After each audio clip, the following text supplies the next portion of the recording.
My name is Anna, and a year ago, I married the love of my life, Paul. Our relationship was everything I had ever dreamed of, full of love, support, and laughter. I couldn't have been happier with how things were going. I work as an accountant mostly from home, and it's a job I enjoy. But there's more to my work life than people usually see. Paul runs his own car parts business, which keeps him busy, but we still have plenty of time together. We love spending our free time with each other, often going to parties with Paul's large group of friends, colleagues, and business partners. I always look forward to these events. I enjoy socializing and being part of Paul's world. One sunny Sunday morning, I was sitting at our kitchen table, drinking coffee and checking emails, when Paul came in with a big grin on his face. "Hey, beautiful," he said, giving me a kiss on the cheek. "Harold's throwing a barbecue at his place. Thought we could head over, have a few drinks, and catch up with everyone. You up for it?" "Sounds perfect," I replied, already excited for the evening. We arrived at Harold's house around 9 p.m. The smell of grilled food and the sound of laughter filled the air as we walked through the crowd. That's when I noticed a striking blonde woman I hadn't seen before. She was chatting with a group of people, her laughter carrying across the yard. "Who's that?" I asked Paul, nodding in her direction. His face tightened just a little. "That's Rachel, my ex-girlfriend." Before I could say anything, Harold spotted us and waved us over. "Paul, Anna, glad you could make it. Come on, let me introduce you to everyone." As we approached the group, Rachel's eyes locked onto us. Her smile widened, but it didn't reach her eyes. Well, she said in a voice that sounded overly sweet, "if it isn't Paul and his wife." The way she said wife made it sound like a bad word. I forced a smile, not wanting to let her bother me. "Nice to meet you, Rachel," I said. I extended my hand and said, "I'm Anna." Rachel looked at my hand like it was dirty, then turned back to Paul. "Polly, darling, it's been too long. You must tell me everything you've been up to." I felt annoyed at the way she called him Polly, but Paul stayed calm and stepped in. "It's good to see you, Rachel. Anna and I have been doing great. How about you? Still working at your dad's company?" Rachel's smile faded for a second. "Oh, you know me. I like to keep my options open. Unlike some people, I'm not tied down." The conversation dragged on, with Rachel making subtle digs at me while acting overly friendly with Paul. I tried to stay calm and not let her get to me, but by the end of the night, I was worn out. In the weeks after that first meeting with Rachel, I noticed she started showing up more often at our social gatherings. Each time, she seemed to go out of her way to make me feel awkward or out of place. One Tuesday evening, we were at a dinner party hosted by one of Paul's business associates. I was chatting with some of the other wives when Rachel walked over, holding a champagne glass. "Oh, Anna," she said in that sugary sweet voice, "that's an interesting outfit." I didn't know the librarian look was back in style. I glanced down at my knee-length skirt and blouse, feeling self-conscious. "I think it's appropriate for a dinner party," I said, trying to keep my voice steady. Rachel laughed, a sharp sound. "Of course you do, sweetie. Not everyone can pull off haute couture like I can." I bit my tongue, fighting the urge to point out that her dress looked more suited for a nightclub than a dinner party. Instead, I excused myself and went to find Paul. As time passed, Rachel's behavior became even bolder. She started posting pictures from our gatherings on social media, always making sure to crop me out or block my face. The captions were always little digs at my looks or personality. One day, while scrolling through my feed, I came across a particularly hurtful post. Rachel had uploaded a photo of herself next to an unflattering picture of me. The caption read, "Whose do you think is a better match for Paul? Vote in the comments." I felt my face burn with anger and embarrassment as I scrolled through the comments. Most of them were in Rachel's favor. At the end of the post, she had added, "Looks like the people have spoken. Paul must be a fool to have picked plain Jane over a beauty like me." That evening, when Paul came home from work, I decided to bring it up. "Paul, we need to talk about Rachel," I said as he walked in the door. He sighed and loosened his tie. "What's she done now?" I showed Paul the post on my phone. His face darkened as he scrolled through it. "This is unacceptable," he muttered. "I'll talk to her and tell her to take it down." "That's not enough," I said, my voice trembling a little. "I want you to tell her to stay away from us. I don't want her at our parties anymore." Paul ran his hand through his hair, looking uncomfortable. Anna, I can't do that. She's the daughter of an important business partner. I can't just ban her from social events. So what? I'm just supposed to deal with her bullying me? I asked, my voice rising. Of course not, Paul said, pulling me into a hug. Look, I'll talk to her and make it clear that her behavior isn't okay. But you have to understand, I can't completely cut her out without risking my business relationships. I pulled away from him, frustration building inside me. And what about our relationship, Paul? Doesn't that matter?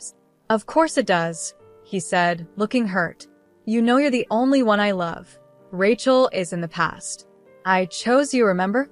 His words should have made me feel better, but deep down, I couldn't shake the feeling that this was only the beginning of our problems. As I went to bed that night, I couldn't help but wonder if our perfect life was starting to show cracks. In the weeks that followed, Rachel's behavior became even more bold. At every party or gathering, she seemed determined to get under my skin and get closer to Paul. One night, we were at a cocktail party hosted by one of Paul's colleagues. I had chosen a simple but elegant black dress and felt confident and comfortable. That feeling didn't last long. Rachel walked into the room wearing a skin-tight red dress that left little to the imagination. Her eyes immediately locked onto Paul, and she made a direct path toward us. Paul, darling, she said, completely ignoring me, you look absolutely dashing tonight. Before either of us could respond, she placed her hand on Paul's arm, stroking it lightly. Care to dance with me for old time's sake?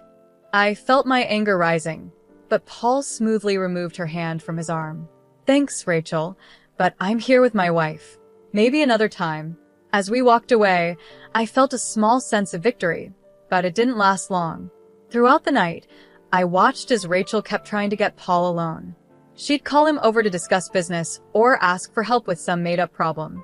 To his credit, Paul turned her down each time, always including me in the conversation or quickly returning to my side. But the constant attention from her was wearing on both of us. In the next few weeks, things didn't get better. Rachel's attempts to come between Paul and me became even more frequent and obvious. She would leave flirty comments on Paul's social media, always reminding everyone of their past together. At parties, she would talk loudly about their old memories, making sure to leave me out of the conversation. But it all came to a boiling point at our friend Scott's birthday party. Rachel showed up late, wearing a dress more suited for a red carpet event than a backyard barbecue. As she walked in, she made eye contact with me and smirked. Oh, Anna, she called out, her voice full of fake concern. Poor thing. Didn't you get the memo? This isn't a library book club meeting. Laughter spread through the crowd, and I felt my face turn red with embarrassment. Paul, who had been talking to some colleagues, quickly came over to stand next to me. That's enough, Rachel, he said, his voice low and angry. You need to stop this childish behavior. Rachel's eyes widened, pretending to be surprised. Why, Paul? I'm just trying to help.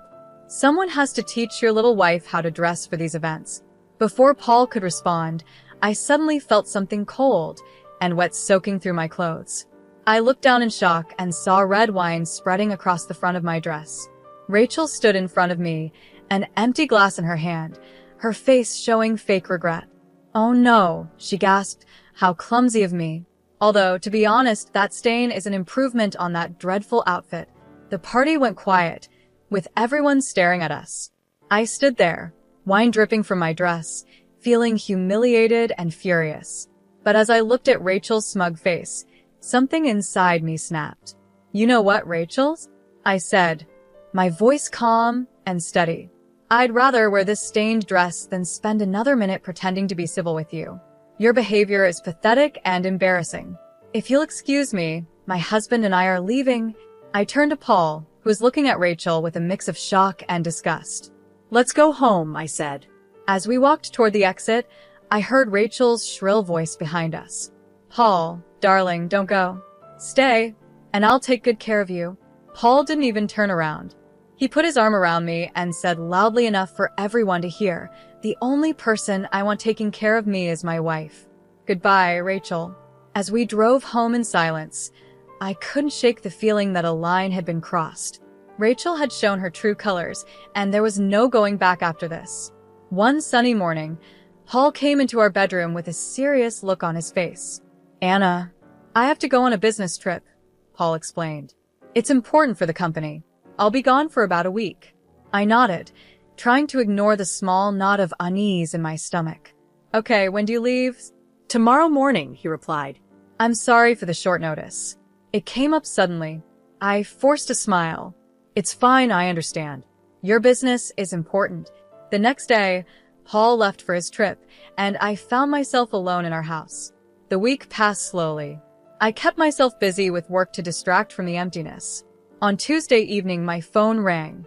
To my surprise, it was Rachel. "Anna, darling." Her overly sweet voice came through the phone. "I'm organizing a little get-together tonight, just a small group of 12. I'd love for you and Paul to come." I hesitated. Paul's out of town on business, actually." "Oh, what a shame," Rachel said, but she didn't sound disappointed at all. "But you should still come. It'll be a great chance for us to bury the hatchet and start fresh. What do you say?" Every instinct told me to say no, but a part of me was curious. "I'm not sure," I said, hesitating. "Oh, come on," Rachel urged. "It's at Malizia Taverna. You know the place, right? Very exclusive. It'll be fun, I promise." At the mention of Malizia Taverna, I couldn't help but smile a little. "All right," I said, making a quick decision. "I'll be there." "What time?" "Wonderful," Rachel exclaimed. 9 o'clock, don't be late." At exactly 9 o'clock, I walked into Malizia Taverna. I saw a cheerful group of Paul's friends, 12 people, including Rachel, sitting at a table. For a moment, I thought maybe everything would go well. But as I walked closer, my heart sank. There was no place set for me at the table. Rachel stood up, her eyes gleaming with malice. "Oh, Anna," she said loudly, her voice filled with fake concern. "I'm afraid there's been a misunderstanding. You see, we're full up here, no room for extras." She spun around, showing off her designer dress. "This is a place for people who belong, Anna. Beautiful people, successful people. Maybe you should try the diner down the street. I hear they make a great hot dog." The table went silent. Everyone looked uncomfortable, but no one spoke up. I laughed, genuinely amused by Rachel's pathetic attempt to embarrass me. Then, I turned and called out, "Excuse me, could I speak to the restaurant manager, please?" The manager quickly approached our table, professional and polite. "Is there a problem here?" he asked, looking between Rachel and me. Before Rachel could say anything, I smiled at him. "No problem at all. I was just wondering if I could join this lovely group for dinner." The manager smiled kindly at me. "Of course, madam. Let me get you a comfortable chair right away." As he walked off to fetch the chair, Rachel's face twisted with rage. "Excuse me," she blurted out. "I booked this table for 12 people," Rachel said, her voice sharp. "She wasn't invited, and there's no room for her here." The manager returned with a plush chair, placing it at the table. "I apologize for the confusion," he said politely, "but Madam has the right to sit at any table she wishes. After all, she is the owner of Malizia Taverna." A collective gasp spread around the table. Rachel's mouth opened and closed like a fish out of water, while Paul's friends stared at me in disbelief. One of them, Scott, spoke up, "But Anna, I thought you were an accountant? That's how Paul introduced you to us." I smiled and shrugged modestly. "I am an accountant. I do the books for my restaurant. I've never been one to flaunt my wealth. I prefer to judge people by their character, not their bank account." Rachel's face turned a deep shade of red, a mix of embarrassment and anger. The mood at the table changed instantly. Paul's friends, who had stayed silent during Rachel's rude comments, now hurried to invite me to join them. "Anna, please sit with us. We'd love to hear more about your restaurant," one of them said. "I can't believe we never knew this about you." I raised a hand, smiling gently. "Thank you for the invitation, but I think I'll pass. I just wanted to stop by and say hello." I turned to the manager and added, "Please make sure my husband's friends are well taken care of. The bill is on me tonight." As I prepared to leave, I couldn't resist adding, "Oh, and Rachel, There's a lovely diner down the street. I hear they do a great hot dog. You might want to try it sometime." With that, I left the restaurant, leaving behind stunned silence and a very humiliated Rachel.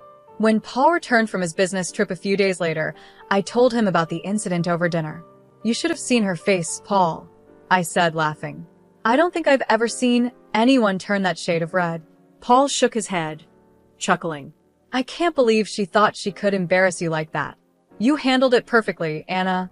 As we finished our meal, I felt a deep sense of satisfaction. Rachel's attempt to humiliate me had backfired in a spectacular way, and it had brought Paul and me even closer together. Weeks flew by after the incident at Malizia Taverna. Life settled into a comfortable rhythm, and Rachel's humiliation became a funny story Paul and I shared over dinner. One crisp morning, as I was checking my emails, I noticed something exciting: an invitation to participate in the prestigious Entrepreneur of the Year award program, specifically in the Successful Entrepreneurial Debut category. My heart raced as I read the details. This was a huge recognition of all the hard work and success I had achieved with the restaurant. Paul and I decided to attend the event together. On the night of the awards, we dressed in our best. Paul looked handsome in his tuxedo, and I chose a simple yet elegant gown that made me feel confident and strong. The venue was amazing, filled with the city's most successful and influential people. As we mingled, I saw many familiar faces, friends, acquaintances, and several of Paul's business associates. The room buzzed with excitement. At one point, Paul left to talk with some colleagues, and I stood by the champagne fountain, admiring an impressive ice sculpture. Suddenly, I heard a familiar voice hiss in my ear. "What are you doing here?" I turned to see Rachel glaring at me, her face twisted with anger. "I was invited," I said calmly, showing her my invitation. Rachel's eyes narrowed. "This event is for the rich and successful people of the city. People like me and my father. You don't belong here, you upstart. How dare you try to fit into our world? Get out before you embarrass yourself." I stayed calm, looking around the room until I spotted the people I was waiting for. Smiling, I waved to two older gentlemen in sharp suits who were talking nearby. As they approached, Rachel continued her rant, but I ignored her. When the men reached us, I warmly hugged one of them. "Dad, I'm so glad you could make it," I said, kissing his cheek. I turned to the other man and extended my hand, which he shook with a smile. "Mr. Noah, it's wonderful to see you again." Rachel's jaw dropped as she realized who the second man was. She turned to him, her voice rising in disbelief. "Daddy, what are you doing? How can you be friendly with her? She's just an accountant who got lucky and now thinks she's one of us. She doesn't belong in our world." Mr. Noah's face turned red as he listened to his daughter's outburst. His usually calm eyes were now filled with anger. "Silence," he roared, making Rachel flinch. He gestured to my father. "This man is Randy Savage, one of the most successful entrepreneurs in the country and my valued business partner. Your ignorant words could ruin a multi-million-dollar deal." Rachel's eyes widened in shock, but instead of backing down, she pushed further. "Then cancel the deal, Daddy. We don't need to do business with her family. They're beneath us." Mr. Noah's face grew even redder, anger boiling over. His voice rose, catching the attention of everyone in the room. "That's enough. Your behavior is inexcusable." He pointed a finger at Rachel. "From this moment, you're cut off. No more allowance, no more credit cards, and that luxury apartment you're so fond of? Consider yourself evicted." Rachel's mouth fell open in shock. Her father then turned to us, his tone softening. "Mr. Randy, Anna, please accept my deepest apologies for this shameful scene." He turned back to Rachel. "Leave immediately. You've shown you're not worthy of being here." At that moment, Paul pushed through the crowd that had gathered, his face full of concern and anger. "What's going on here?" he demanded. Before anyone could answer, he saw Rachel and shook his head in disgust. "I should have known. Now I remember why I broke up with you, Rachel. You never learned how to behave in polite society." Rachel's tough exterior finally broke, and tears began streaming down her face, leaving black streaks of mascara behind. "Daddy, please," she cried, reaching for Mr. Noah's arm. "I'm sorry, I didn't know. Please don't do this. But Mr. Noah pulled his arm away. I have business to discuss with my partners, he said coldly, turning his back on her. Goodbye, Rachel. As Mr. Noah walked away with my father, Rachel stood alone in the middle of the ballroom, her shoulders shaking with sobs, mascara running down her cheeks. The crowd slowly moved away, leaving her standing there, completely humiliated. The rest of the evening felt like a blur. When it was time for the award ceremony, I heard my name called for the Successful Entrepreneurial Debut category. In a daze, I walked up to the stage. As I accepted the award, I spotted my father and Paul in the audience. They were both standing, clapping loudly, their faces full of pride.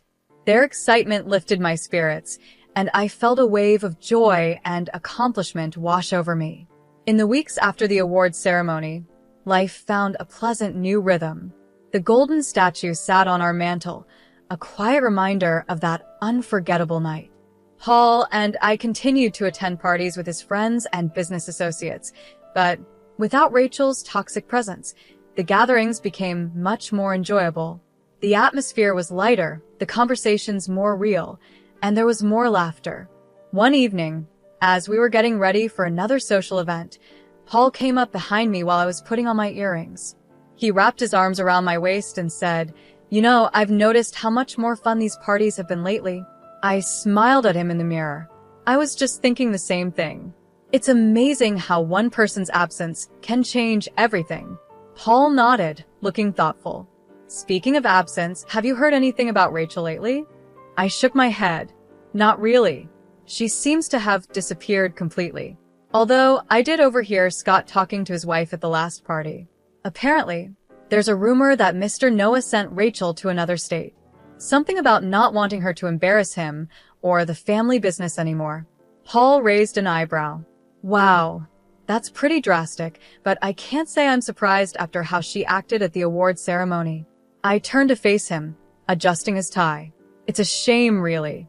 She had all that privilege, but she never learned to appreciate it or use it wisely. As we drove to the party, I thought about how much my life had changed over the past year. From dealing with Rachel's drama to the unexpected recognition for my business, it had been a whirlwind of experiences. But through it all, my relationship with Paul had only gotten stronger. And as for Rachel, I honestly hoped she'd find her way eventually. Everyone deserves a chance to grow and become a better version of themselves. Maybe her fresh start in another state would be just what she needed. For now, though, I was happy to enjoy this moment dancing in my husband's arms, surrounded by friends, and feeling grateful for the life we had built together.